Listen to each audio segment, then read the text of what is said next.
نو دغه چوړیل د دغې ګلمکۍ په بدن کې وردن نشي.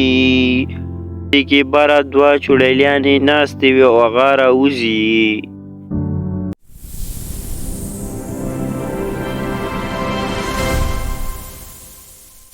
دا د اوس خبره ده چې په یو کلي کې به یو خاندان اوسېدلو چې یو زیشان او د هغې یوه خور وه، یو یې پلار او یو یې مور وه. هغه ډېر غریبان او په خوشحالۍ سره به یې ژوند په دغه خپل کور کې تېرولو. او دغه خور ګلمکۍ چې کومه وه نو دی به په باتروم ته به چې لاړه نو باتروم کې به یې ګانې ویلې او ګانو سره یې ډېر شوق و. نو یو ورځ یې د دغې زیشان مور دغې زیشان ته وایي: ارې زیشانه بچې ته داسې کار وکړه چې زما خو ډېر زړه شو دی مچلي ته مهي ته. نو ته به نن داسې کار وکړې چې ماله به خامخا ته مهي راوړې چې زه یې وخورم او مړه شم پې ښه ډېره زیاته. او ډېر وخت هم داسې ښه سالن نه دی خوړلی نو ماله به نن مهي راوړې مهي. نو په دې کې ورته زیشان وایي: اریا بجن تله به زه مهي راوړم مهي چې ستا ورته دومره زړه شوی دی نو زه به تاله ولې مهي نه راوړمه. خامخا به زه تاله نن مهي را رسمه مهي او تاسو به یې وخورئ. نو په دې کې هغه زیشان د دغې ځای نه لاړ شي او د دغې زیشان مور دغې ګلمکۍ ته وایي: ارې ګلمکۍ بچیه ته به لږ صبر وکړې صبره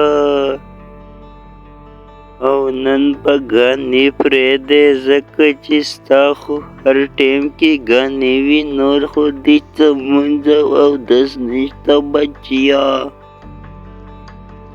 په باتروم کې ستا ګانې وي او په هر ځای کې ستا ګانې وي خو نن دې ورور مهي راوړې مهي. ګلمکۍ بچیه هغه به ته پوخه. نو واپس ته دغه ګلمکۍ وایي: ریحابه جانه ته به داسې چل وکړې چې زه خپل هوا ځان له برابرم او زه خو به نن ځنګل ته ځمه.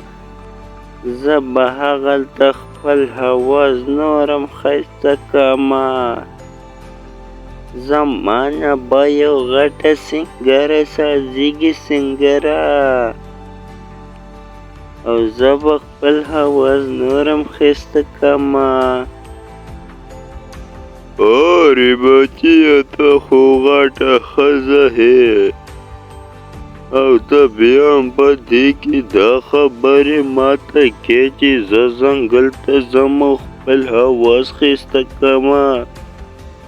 ستا په دې شومپړ حواس ستا له سینګرې نه میلاویږي نه.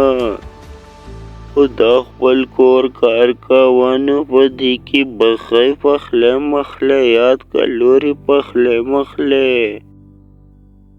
او که نه نن سبا ټوله زمانه ستا شان په دې لوپریانو راوښتې ده خو پخلی یاد کړه.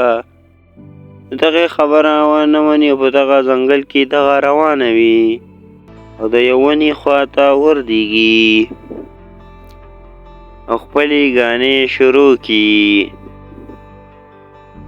او دغسې په خراب اواز سره ګانې وایي. نو دغې خواته چې کومه ونه وي په دې کې بره دوه چوړیلیانې ناستې وي او هغه راوځي. یوه لور او یوه مور. نو هغه یو بل ته وایي ارې مورجانې دا څنګه خراب اوازونه دي او خرابېګانې دي دا خو به نن مونږ خورو ځکه چې مونږ یې د خوبه راویښ کړو نو په دې کې دغه ګانې وایي او دغه ښکته راکوزه شي او دغې جینۍ ته وایي هرې ګینۍ تا چې مونږ د خوبه راویښ کړو د خوبه نو نن به ستا پته لګي او تا به نن مونږ نه پرېږدو خرو به دې خرو ځکه چې تا په دې خپل خراب اواز مونږ ولې راویښ کړو ولې نو په دې کې ورته هغه وایي چې ورور مې مایع راوړي او اوس ما مه خورئ چې مایع مې وخوړ نو زما غوښه به نور هم ښایسته شي تاسو به یې ښه ښکلي وخورئ ارې مورجانې دا دروغ وهي دا موږ نه پټېدو ګزان خلاصوي او ځي ارې لورې ماته د دې بل چل هم معلوم دی زه به د دې په جسم کې داخله شمه او دا به کور ته لاړه شي مایع به وخوري واپس به زه راولمه نو دغه چوړیل د دغې ګلمکۍ په بدن کې وردن نشي نو د دې نه بعد څه وشي دغه ګلمکۍ سه او د دغې مور او پلار سه نو دا و د دې کهانۍ اولنی پارټ که تاسو ته پارټ 2 پکار یې نو موږ ته کمنټ وکړئ موږ به یې تاسو ته اپلوډ کړو د بلې ویډیو راتلو پورې اوس زموږ چینل لازمي سبسکرایب کړئ ځکه چې دا چینل خاص کر د پښتنو دپاره اساس شوی دی نیکسټ پارټ پورې راله اجازت راکړئ د لوی الله په امان